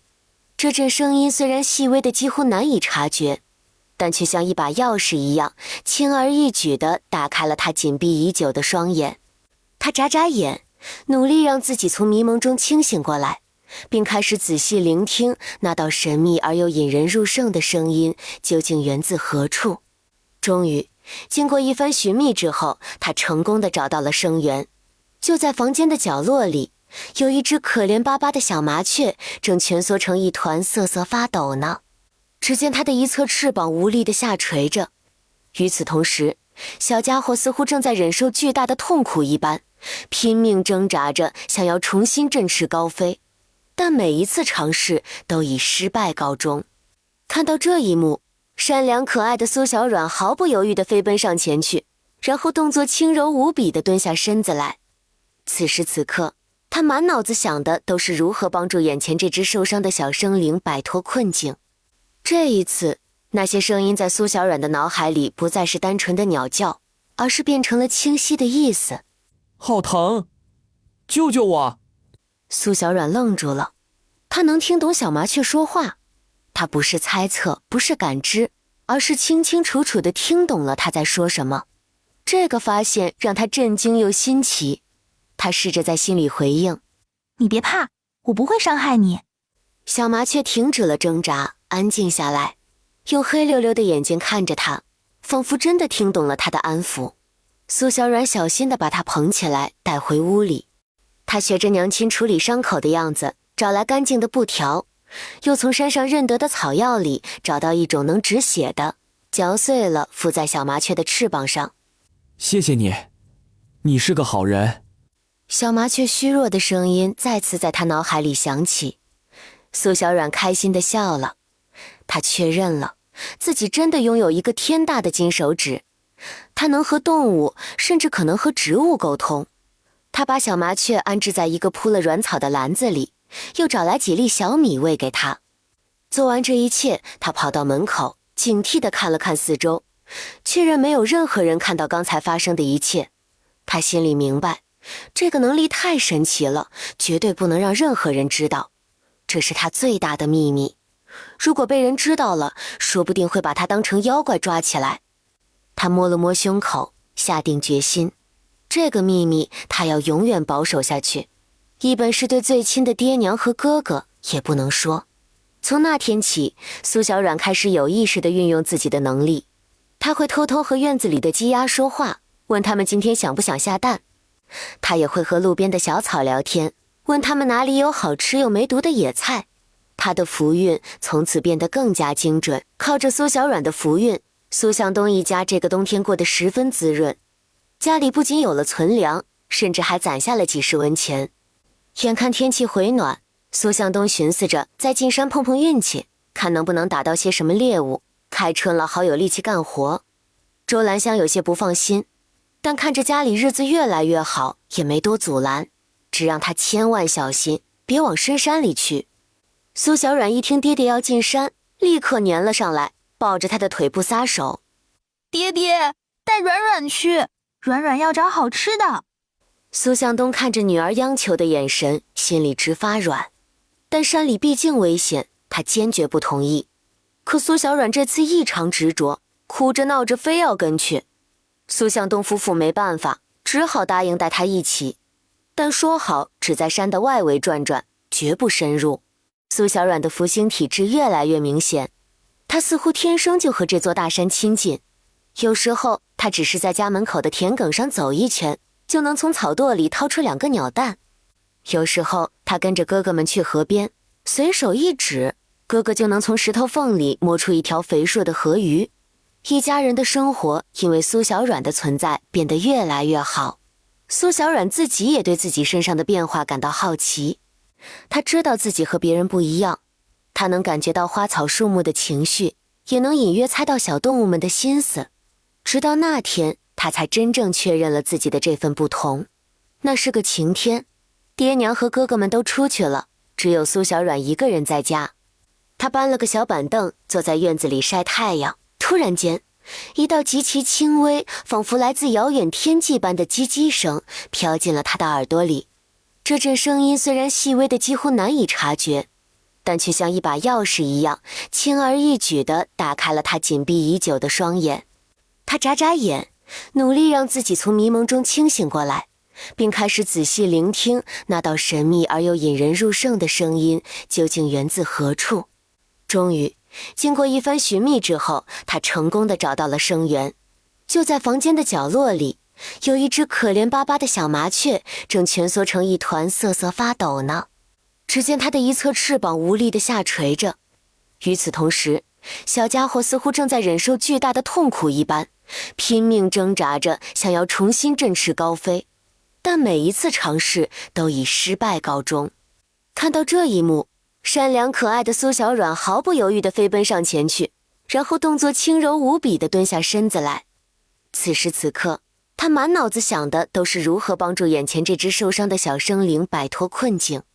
这一次，那些声音在苏小软的脑海里不再是单纯的鸟叫，而是变成了清晰的意思。好疼，救救我！苏小软愣住了，他能听懂小麻雀说话。他不是猜测，不是感知，而是清清楚楚地听懂了他在说什么。这个发现让他震惊又新奇。他试着在心里回应：你别怕，我不会伤害你。小麻雀停止了挣扎，安静下来，用黑溜溜的眼睛看着他，仿佛真的听懂了他的安抚。苏小软小心地把他捧起来带回屋里。他学着娘亲处理伤口的样子，找来干净的布条，又从山上认得的草药里找到一种能止血的，嚼碎了敷在小麻雀的翅膀上。谢谢你，你是个好人。小麻雀虚弱的声音再次在他脑海里响起。苏小软开心地笑了，他确认了自己真的拥有一个天大的金手指，它能和动物，甚至可能和植物沟通。他把小麻雀安置在一个铺了软草的篮子里，又找来几粒小米喂给它。做完这一切，他跑到门口，警惕地看了看四周，确认没有任何人看到刚才发生的一切。他心里明白，这个能力太神奇了，绝对不能让任何人知道，这是他最大的秘密。如果被人知道了，说不定会把他当成妖怪抓起来。他摸了摸胸口，下定决心，这个秘密他要永远保守下去，一本是对最亲的爹娘和哥哥也不能说。从那天起，苏小软开始有意识地运用自己的能力，他会偷偷和院子里的鸡鸭说话，问他们今天想不想下蛋。他也会和路边的小草聊天，问他们哪里有好吃又没毒的野菜。他的福运从此变得更加精准，靠着苏小软的福运，苏向东一家这个冬天过得十分滋润，家里不仅有了存粮，甚至还攒下了几十文钱。眼看天气回暖，苏向东寻思着再进山碰碰运气，看能不能打到些什么猎物，开春了好有力气干活。周兰香有些不放心，但看着家里日子越来越好，也没多阻拦，只让他千万小心，别往深山里去。苏小软一听爹爹要进山，立刻粘了上来，抱着他的腿不撒手。爹爹，带软软去，软软要找好吃的。苏向东看着女儿央求的眼神，心里直发软。但山里毕竟危险，他坚决不同意。可苏小软这次异常执着，哭着闹着非要跟去。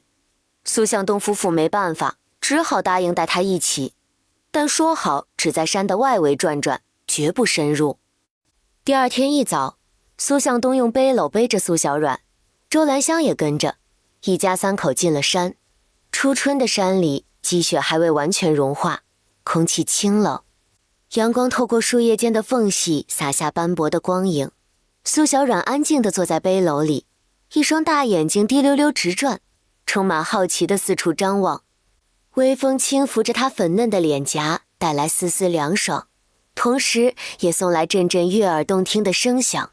那是风穿过树梢时发出的沙沙声，是鸟儿欢快歌唱的叽叽喳喳声，还有众多不知名的植物正奋力从泥土中挣脱出来所发出的微弱而坚定的呼喊声。这些美妙的声音交织在一起，宛如大自然演奏的一场盛大交响乐，让苏小软陶醉其中，无法自拔。然而此刻，他心中却惦记着一件事，于是便轻声向四周的草木及小动物们询问道：“请问一下哦，这里有没有比较大只的家伙呢？”原来这个小家伙口中所说的大家伙，其实就是那些可爱的小兔子或是色彩斑斓的野鸡啦。就在这时，一个略显沙哑且带着几分沧桑感的声音突然在苏小软的脑海深处回响起来，仿佛是从身旁那棵高大挺拔的松树上传过来一般。前方不远处确实存在那样的大家伙，不过千万别过去啊，那里很危险。可惜话音未落，苏向东已然背负着女儿向前走出老远，根本无暇顾及其他。他们不知不觉走得比平时深了一些，这里的树木更加高大，林间也更安静。突然，苏向东停住了脚步，他警惕地看着前方的一片灌木丛。灌木丛里传来一阵哼哼唧唧的声音，周兰香紧张地拉住丈夫的衣袖。苏向东做了个噤声的手势，小心翼翼地拨开一点树枝。只见灌木丛里传来一阵哼哼唧唧的声音，周兰香紧张地拉住丈夫的衣袖。苏向东做了个噤声的手势，小心翼翼地拨开一点树枝。只见灌木丛后面，几只身上带着条纹的小野猪正在拱土玩耍。苏向东心里一惊，刚想悄悄退走，就晚了。哼！一声粗重的哼叫从旁边传来，一头体型巨大的母野猪从树后转了出来。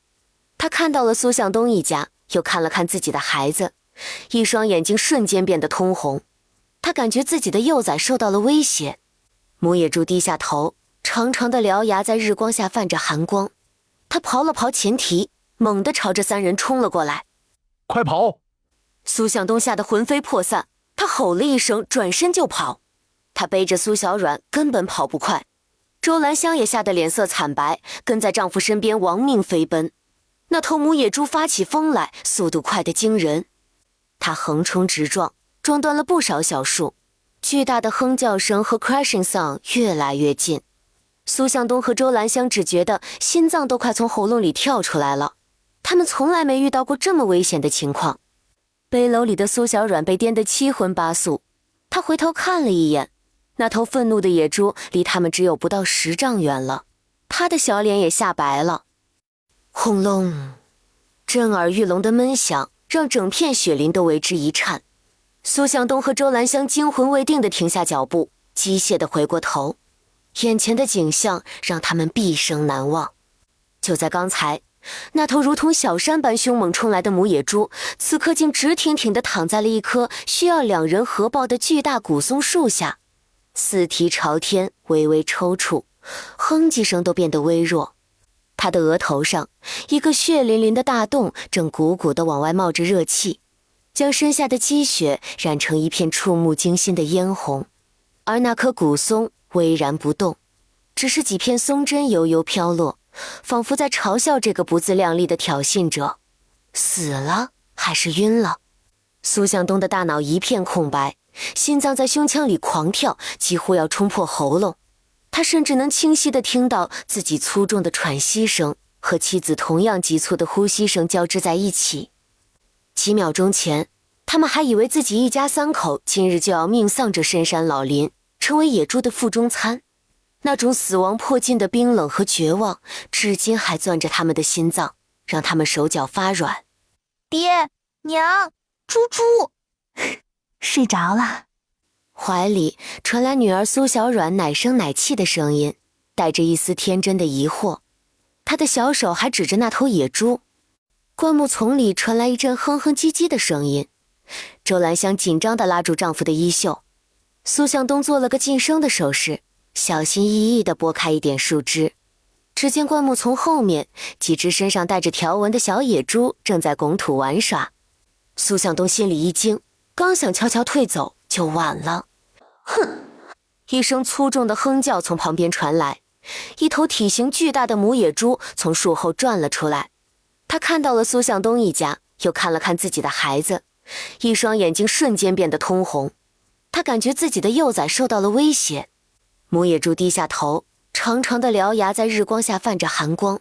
他刨了刨前蹄，猛地朝着3人冲了过来。快跑！苏向东吓得魂飞魄散，他吼了一声，转身就跑。他背着苏小软，根本跑不快。周兰香也吓得脸色惨白，跟在丈夫身边亡命飞奔。那头母野猪发起疯来，速度快得惊人。它横冲直撞，撞断了不少小树。巨大的哼叫声和 crashing sound 越来越近。苏向东和周兰香只觉得心脏都快从喉咙里跳出来了。他们从来没遇到过这么危险的情况。背篓里的苏小软被颠得七荤八素，他回头看了一眼，那头愤怒的野猪离他们只有不到10丈远了，他的小脸也吓白了。轰隆！震耳欲聋的闷响让整片雪林都为之一颤。苏向东和周兰香惊魂未定地停下脚步，机械地回过头，眼前的景象让他们毕生难忘。就在刚才，那头如同小山般凶猛冲来的母野猪，此刻竟直挺挺地躺在了一棵需要2人合抱的巨大古松树下，四蹄朝天，微微抽搐，哼几声都变得微弱。他的额头上，一个血淋淋的大洞正鼓鼓地往外冒着热气，将身下的积雪染成一片触目惊心的嫣红。而那棵古松巍然不动，只是几片松针悠悠飘落，仿佛在嘲笑这个不自量力的挑衅者。死了还是晕了？苏向东的大脑一片空白，心脏在胸腔里狂跳，几乎要冲破喉咙。他甚至能清晰地听到自己粗重的喘息声和妻子同样急促的呼吸声交织在一起。几秒钟前，他们还以为自己一家3口今日就要命丧这深山老林，成为野猪的腹中餐。那种死亡迫近的冰冷和绝望，至今还攥着他们的心脏，让他们手脚发软。爹娘，猪猪睡着了。怀里传来女儿苏小软奶声奶气的声音，带着一丝天真的疑惑。她的小手还指着那头野猪，黑葡萄般的大眼睛里没有恐惧，只有好奇。软软，你没吓着吧？有没有哪里不舒服？他上下检查着女儿，生怕她受了一丁点惊吓。苏向东也强迫自己冷静下来，他拍了拍妻子的后背，示意她安心，然后将目光死死锁定在那头野猪身上。他咽了口唾沫，喉结上下滚动，壮着胆子又靠近了几步。野猪躺在地上一动不动，只有偶尔的抽搐证明他还未彻底死透。怎么回事？苏向东百思不得其解。他清楚地记得刚才那野猪红着眼笔直地朝他们冲来，那股势头不把他们撞飞绝不罢休。可为什么他会突然一头撞在旁边的大树上？这棵树虽然粗壮，但离他们一家逃跑的路线明明还有几步的距离。野猪是瞎了吗？会跑偏？他下意识地看了一眼女儿苏小软。就在刚刚最危急的关头，他似乎听到了女儿稚嫩的尖叫声，不是因为害怕，而是像是在喊着什么。撞他，撞他！对，就是这句。软软对着大树喊了这么一句，一个荒谬至极的念头从苏向东心底冒出，让他自己都打了个寒战。难道是软软让这棵树？他甩了甩头，把这个不切实际的想法赶出脑海。怎么可能？软软才3岁半，一棵树又怎么可能听得懂人话？一定是巧合，是他们家福大命大，这头野猪自己慌不择路，一头撞死了。对，一定是这样。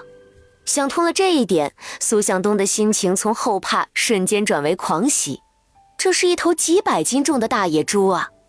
在这个年代，猪肉是何等金贵的东西，一头几百斤的野猪，那就是一笔从天而降的横财，是能让一家人吃上1年肥肉的巨大财富。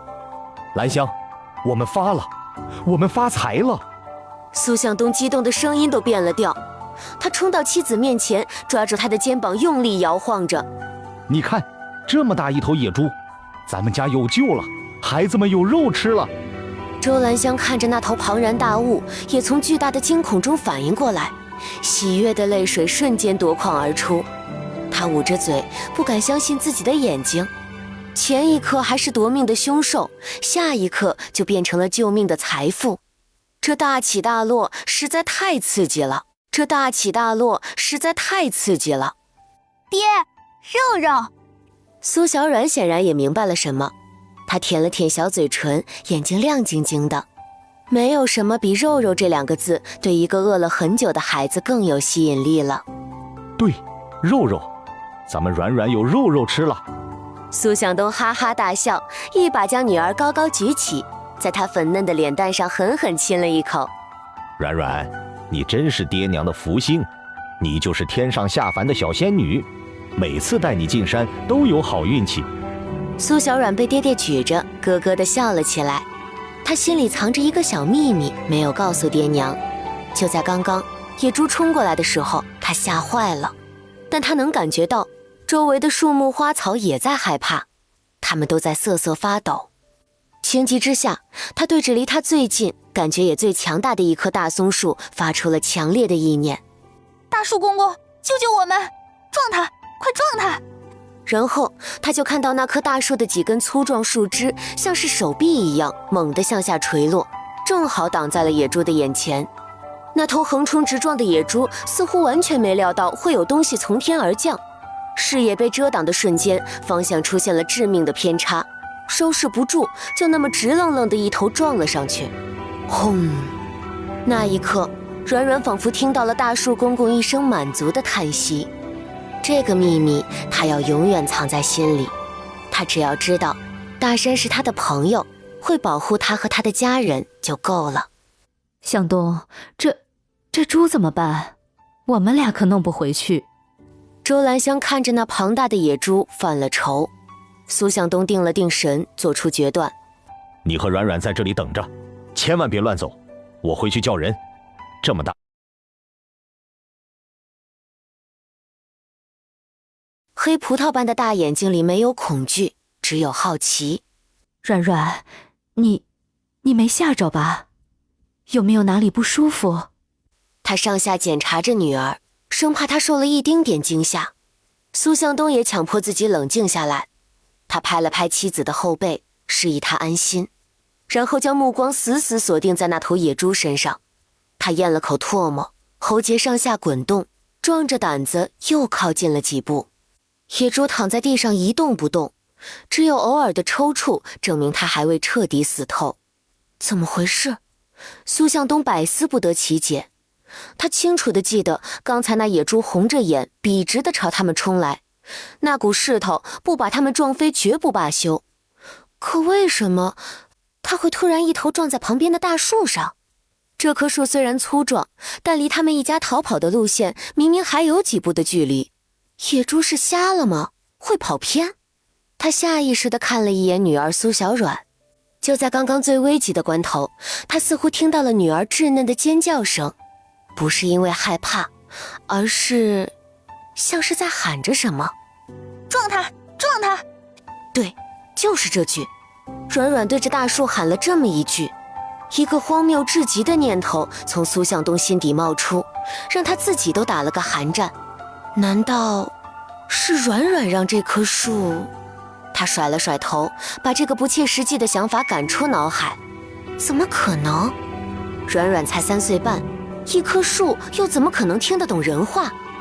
一定是巧合，是他们家福大命大，这头野猪自己慌不择路，一头撞死了。对，一定是这样。想通了这一点，苏向东的心情从后怕瞬间转为狂喜。这是一头几百斤重的大野猪啊！在这个年代，猪肉是何等金贵的东西，一头几百斤的野猪，那就是一笔从天而降的横财，是能让一家人吃上1年肥肉的巨大财富。兰香，我们发了，我们发财了！苏向东激动的声音都变了调，他冲到妻子面前，抓住她的肩膀用力摇晃着。你看，这么大一头野猪，咱们家有救了，孩子们有肉吃了。周兰香看着那头庞然大物，也从巨大的惊恐中反应过来，喜悦的泪水瞬间夺眶而出。她捂着嘴，不敢相信自己的眼睛。前一刻还是夺命的凶兽，下一刻就变成了救命的财富。这大起大落实在太刺激了。我用最快的速度回来。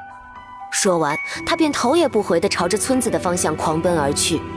雪地路滑，他却跑得飞快，心里像揣了一团火。他知道，从今天起，他苏向东一家再也不是村里那个任人欺负、看笑话的穷光蛋了。苏向东的身影刚消失在山林里，周兰香就紧紧抱住女儿，找了个背风的雪窝坐下。虽然丈夫让她别怕，但独自带着孩子和一头巨大的野猪尸体待在这寂静的深山里，她心里还是七上八下的。娘，猪猪为什么不起来了？苏小软好奇地问。周兰香摸着女儿的头，柔声解释：她太累了，要睡很久很久了。等一下爹爹带好多叔叔伯伯来，把她抬回家，我们就有香喷喷的肉肉吃了。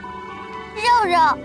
苏小软开心地拍着小手，对未来的红烧肉充满了无限的向往。母女俩的等待并没有持续太久，约莫半个多时辰后，远处传来了嘈杂的人声和脚步声。周兰香精神一振，站起身来，只见苏向东带着人浩浩荡荡地赶了过来，为首的正是村长王德发，他身后跟着10几个村里的青壮年劳力，人人手里都拿着绳子、扁担和木杠，脸上是掩饰不住的兴奋和激动。哎呦我的天，这么大，向东兄弟没骗人啊，这野猪怕不是有400-500斤重。他们都是常在山里转悠的，可见过这么大的野猪，那真是头一遭。村长王德发也是看得眼皮直跳。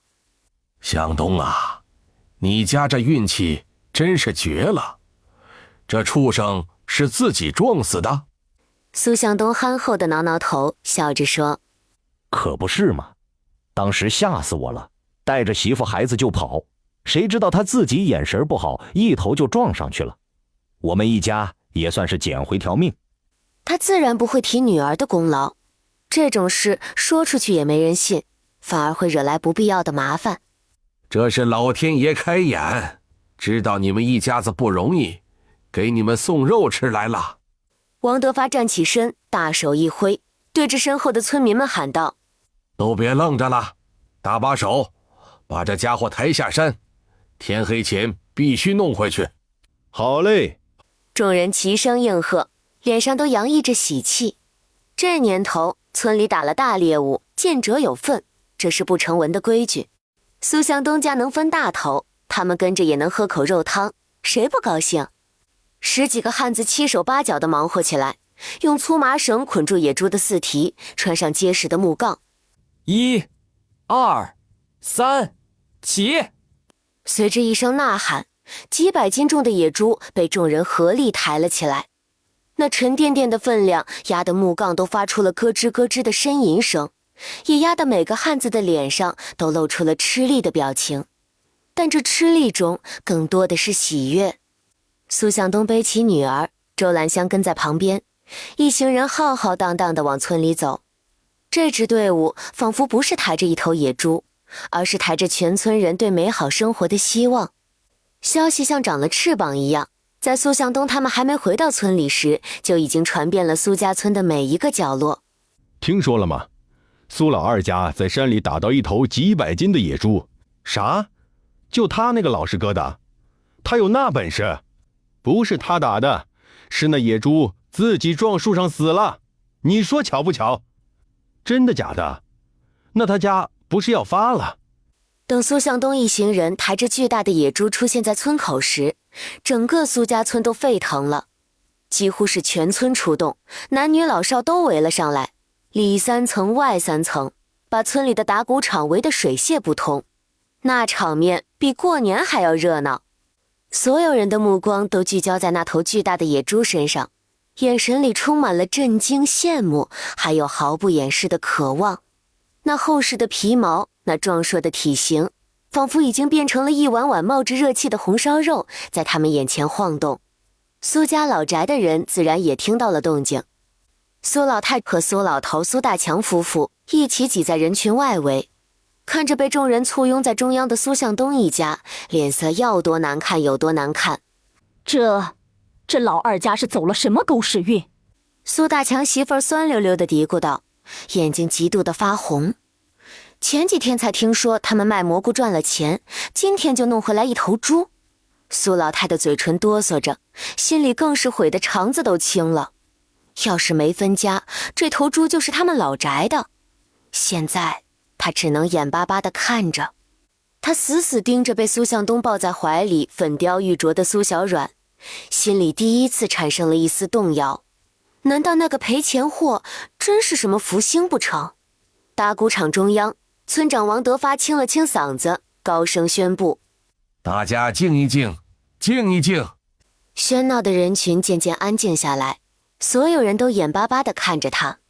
按照咱们村里的老规矩，这头野猪是向东一家发现的，理应分得一半，剩下的一半全村按户平分。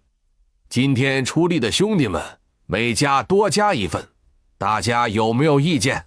没意见，村长说的对，就该这么分。村民们轰然，在全村人的注视下，巨大的野猪被开膛破肚，猪血、内脏、猪肉被分门别类地处理得干干净净。苏向东家分到的一半足足有200多斤，这么多肉，家里没有地窖，天虽然冷，但也放不了太久。而且他们现在更需要的是实实在在的钱。他找到村长王德发，小声商量了几句。王德发点点头，表示理解。于是，在村民们羡慕的目光中，苏向东借了村里的牛车，拉着100多斤最好的猪肉，和周兰香一起，趁着天还没黑，直奔镇上而去。他们的目标很明确，福满楼。当苏向东拉着一板车的鲜肉出现在福满楼后门时，刘掌柜正在后厨指挥着伙计们准备晚市的食材，闻到浓郁的肉腥味，他探出头来，一眼就看到了苏向东以及他车上那品质上乘的野猪肉。苏兄弟，你这是？刘掌柜惊讶地走了出来。刘掌柜，今天运气好，山里弄了头大家伙，这是刚分到的，新鲜着呢。想着您这儿用量大，就给您送来了。刘掌柜是生意人，眼光毒辣得很。他上前翻看了一下，只见那猪肉皮薄肉厚，肥瘦相间，纹理清晰，是难得的上等货色。尤其是野猪肉，带着一股独特的鲜香，是家猪无法比拟的。做好了可是酒楼的招牌菜。好肉！刘掌柜赞不绝口。苏兄弟，你这可是解了我的燃眉之急。最近肉价涨得厉害，肉联厂的供应还时有时无，正愁没好肉下锅呢。你这肉我全要了，还是按上次的价格，不，比上次还高1成，就当是交你这个朋友。苏向东和周兰香对视一眼，都看到了彼此眼中的惊喜。他们本来还担心这么晚来，掌柜的会不会压价，没想到刘掌柜如此爽快。过秤算账，150斤野猪肉卖出了一个让苏向东夫妇心惊肉跳的价格。钱，这么多钱！从福满楼出来，夫妻俩感觉脚下都轻飘飘的，像是踩在云彩上。向东，我不是在做梦吧？不是梦，都不是梦。兰香，咱们有钱了，咱们的日子要彻底红火起来了。夫妻俩没有立刻回家，而是在镇上进行了一场大采购。他们先去米铺，一口气买了100斤白面，50斤大米。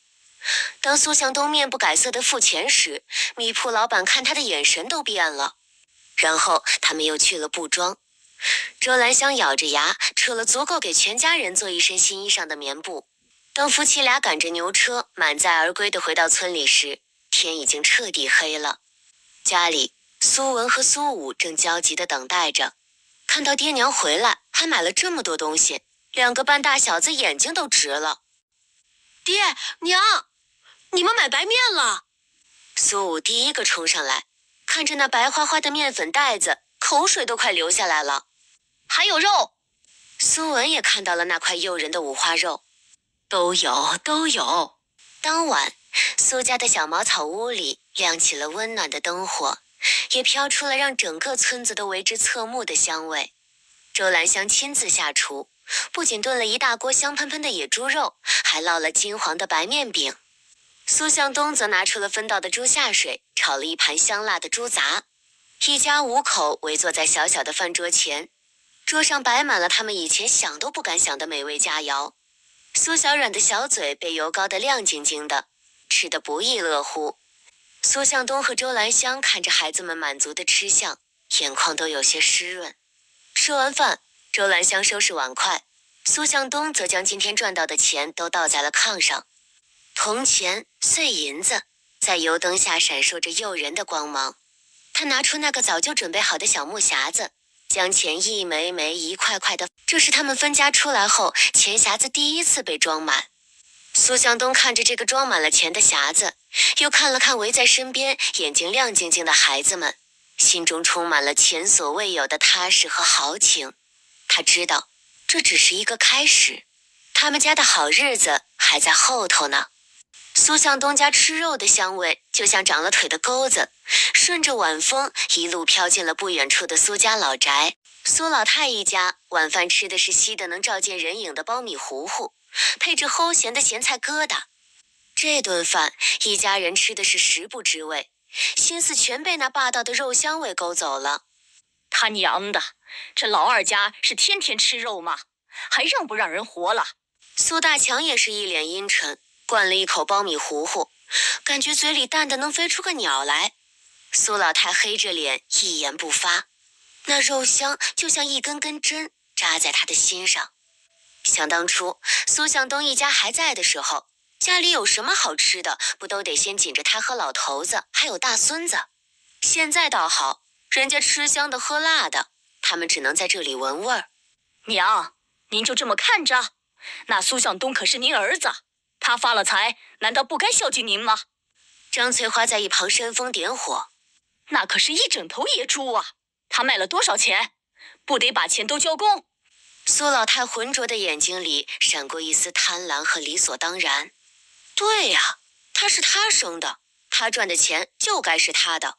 分家了也是他儿子。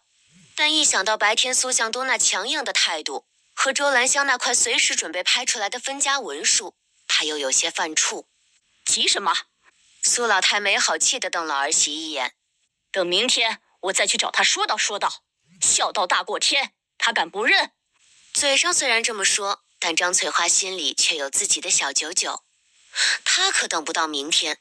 她知道苏向东家分到了不少猪肉，肯定会做成腊肉挂起来。这么好的东西，凭什么他们二房一家独享？夜深了，村子里渐渐安静下来，只有几声犬吠偶尔响起。张翠花辗转反侧，怎么也睡不着，满脑子都是滋滋冒油的腊肉。她悄悄地起了床，披上衣服，像只狸猫一样，借着微弱的月光溜出了家门，径直朝着苏向东家的方向摸去。苏向东家的新鲜猪肉确实被周兰香用盐腌制好，穿上绳子挂在了屋檐下的横梁上，准备风干成腊肉。这在村里是常见的做法。张翠花蹑手蹑脚地摸到苏向东家院子外，侧耳听了听，屋里一片寂静，看来是都睡熟了。她心中一喜，熟门熟路地绕到院子后面，那里有个低矮的豁口，平时都是用几块石头堵着。她轻易地搬开石头，矮身钻了进去。一进院子，那股腌肉的咸香味就更浓了。张翠花贪婪地吸了吸鼻子，眼睛放光地看向屋檐下那一串串悬挂着的猪肉。她从怀里掏出早就准备好的布袋子，踮起脚尖，伸手就想去勾最大的一块后腿肉。然而她没注意到，墙角下的狗窝里，一双亮晶晶的眼睛正盯着她。这只小狗是苏向东家前几天才从村民那领来的，还没起名字。苏小软特别喜欢它，天天喂它吃的，还给它起了个威风的名字，叫旺财。此刻躺在屋里小床上的苏小软忽然睁开了眼睛，在张翠花踏入院子的那一刻，她就通过旺财的视角看到了他。她能清晰地感觉到旺财的警惕和敌意。坏伯娘，偷肉肉！软软在心里气鼓鼓地想着，她没有叫醒爹娘，而是集中精神，对着院子里的旺财下达了指令。旺财，去咬他的裤腿，不许让他偷肉肉。与此同时，他还感应到了墙角下一窝正在觅食的黑蚂蚁。一个坏的念头在他的小脑袋里形成。蚂蚁冰冰，去他身上玩。院子里，正当张翠花的手指即将触碰到腊肉时，一道黑影嗖的一下从墙角窜了出来。院子里，正当张翠花的手指即将触碰到腊肉时，一道黑影嗖的一下从墙角窜了出来，不叫不咬，直扑她的脚踝。哦！张翠花只觉得脚脖子一紧，低头一看，吓了一跳。一只半大的小土狗正死死地咬住她的裤腿，用力向后拖拽，喉咙里发出呜呜的威胁声。滚开，你这死狗！张翠花又惊又怒，怕惊动屋里的人，不敢大声喊叫，只能使劲地甩腿，想把狗甩开。可旺财得了小主人的命令，咬得死死的，就是不松口。就在张翠花和旺财僵持不下的时候，张翠花终于忍不住发出一声短促的尖叫，那种毛骨悚然的感觉让她快要疯了。她因为动作太大，撞倒了院子里堆放的几个瓦罐，清脆的破碎声在寂静的夜晚显得格外刺耳。谁在外面？屋里传来苏向东警惕的喝问声。张翠花顿时魂飞魄散，也顾不上去偷肉了，更顾不上身上那要命的瘙痒。她使出吃奶的力气，狠狠一脚踹开还咬着她裤腿的旺财，连滚带爬地从院墙豁口钻了出去，头也不回地朝家里狂奔而去。她一路跑，一路尖叫着拍打身体，那狼狈的样子惊醒了沿途好几户。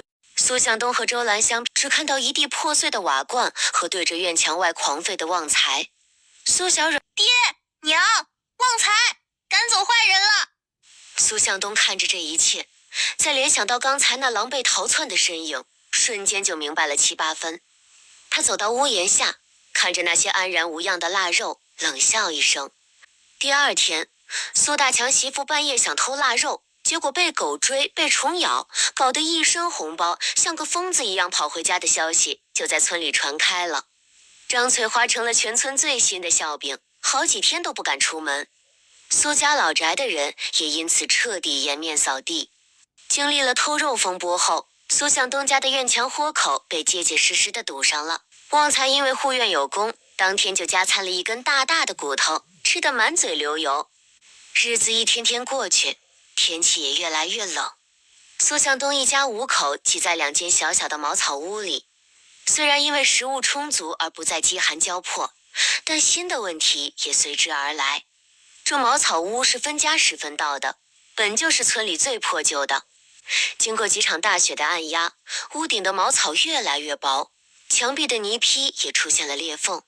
一到刮风的夜晚，冷风就呜呜地从4面8方往里灌，冻得人睡不安稳。这天晚上，兰香，我有个想法。什么想法？我想，等开春了，咱们把这茅草屋推倒，盖新房。盖新房？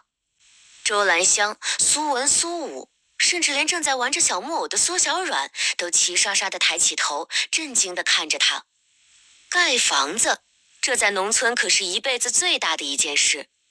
对以前的苏向东家来说，这简直是想都不敢想的天方夜谭。爹，您说真的？苏武最先反应过来，激动地问。当然是真的。苏向东笑了笑。卖蘑菇，卖野猪肉，咱们现在手里有钱了。苏向东的声音里充满了底气。这钱足够我们请工匠买青砖和瓦片了。我不想再让你们跟着我住这4面漏风的破屋子，不想让你们的娘一到下雨天就得到处找盆接水，更不想让咱们软软连个像样的闺房都没有。他的话说得周兰香眼圈一红，她放下了手里的针线活，看着丈夫坚毅的侧脸，心里充满了感动和安稳。这个老实巴交的男人正在用他的肩膀为这个家撑起一片越来越广阔的天空。哥，我们又有新房子住了。苏武兴奋地捅了捅身边的苏文。苏文虽然性格沉稳，但此刻脸上也难掩激动。他点点头，看着父亲，眼神里充满了崇拜和向往。他也想快点长大，像爹一样成为家里的顶梁柱。爹，咱们要盖什么样的房子？苏向东看向妻子，征求他的意见。周兰香想了想，憧憬地说道：要盖就盖好的，咱们盖青砖大瓦房，冬暖夏凉，再也不怕刮风下雨。要3间正房，你和我的，文儿和武儿1人1间，两边再起2间厢房，1间给软软做闺房，她长大了得有自己的地方；另1间做灶房，要大大的、敞亮的，再也不用像现在这样一做饭就熏得满屋子烟。他越说眼睛越亮，仿佛那座宽敞明亮的新房子已经出现在了眼前。对，还要有个大院子，院子里种上菜，再给旺财搭个漂亮的新窝。还要种花花，种好多好多漂亮的花花，给蝴蝶和蜜蜂。好，好，好，都听你们的。咱们就盖青砖大瓦房，3间正房，2间厢房，再围一个大大的院子。等开春雪化了，咱们就动工。一家人你一言我一语地讨论着未来的新家，每一句话，每一个设想，都充满了对美好生活的无限憧憬。屋外寒风呼啸，大雪纷飞；屋内炉火熊熊，暖意融融。苏向东看着妻子温柔的笑脸，看着儿子们兴奋的神情，看着女儿满足的睡颜，心中一片滚烫。他知道，属于他们苏家的苦日子已经彻底过去了，一个充满希望和光明的未来正在他们脚下徐徐展开。盖新房只是这美好未来的第一步。苏向东背着软软，手里提着一小布袋炒的喷香的榛子。闺女说山里的小伙伴想吃了，他就得给备上。如今对于闺女嘴里的小伙伴，苏向东已经从最初的疑惑到现在的深信不疑。不管是送来榛子的小松鼠，还是帮忙撞晕野猪的大树，亦或是在他脚边绕来绕去好像能听懂人话的小动物，都让他觉得自家闺女就是山神爷派来的小仙女。爹爹，快一点，小猴子都等急了。软软趴在爹爹宽厚的背上，小腿一晃一晃的，小手指向前面一棵歪脖子松树。苏向东抬头一看，果然一只毛色锃亮的半大猴子正蹲在树杈上，抓耳挠腮地朝着他们吱吱叫，一双黑溜溜的眼睛里满是急切。好嘞，爹爹走快点。苏向东笑着加快了脚步。到了树下，软软献宝似的从爹爹手里接过布袋，冲着树上的小猴子晃了晃。小猴子，你的果果来了。那小猴子嗅到香味。小猴子，你的果果来了。那小猴子嗅到香味，眼睛一亮，顺着树干滋溜一下就滑了下来，稳稳当当地落在软软面前。他也不怕生，接过布袋，熟练地解开绳子，抓起一把榛子就往嘴里塞，一边吃还一边发出满足的吱吱声。软软看着他可爱的模样，咯咯直笑。他的小脑袋凑过去，用只有他自己和动物能听懂的语言交流着。小猴子，你上次说的那个香香的、亮亮的大蘑菇在哪里呀？小猴子吃得正欢，听到软一问，停下动作，歪着脑袋想了想。他伸出爪子，指了指深山的方向，又指了指高高的悬崖峭壁，比划了一个很大的形状，嘴里吱吱呀呀地叫着。软软立刻就明白了。爹爹，小猴子说前面有好东西，特别香，还会发光呢。苏向东心里一动，闺女的好东西从来就没让他失望过。他看了看天色，还早，便对小猴子温和地笑了笑。小猴子，那能带我们去看看吗？小猴子通人性的点点头，把布袋系在腰上，像个挂着钱袋的小财主。他一马当先，在前面引路，不时还回头看看他们有没有跟上。一人一娃跟在猴子后面，越往山里走，林子越密，光线也越暗。苏向东打起了12分的精神，手里紧紧攥着砍柴刀，警惕地观察着四周。走了约莫半个时辰，小猴子停在了一处断崖前。这断崖足有10几丈高，像被巨斧劈开一般，下面是深不见底的沟壑，缭绕着白茫茫的雾气，让人望而生畏。爹，就在下面。软软的小手指向断崖的侧面。苏向东顺着他指的方向探头望去，顿时倒吸一口凉气。只见在离崖顶约3、4丈远的石壁上，一丛茂密的藤蔓遮掩之间，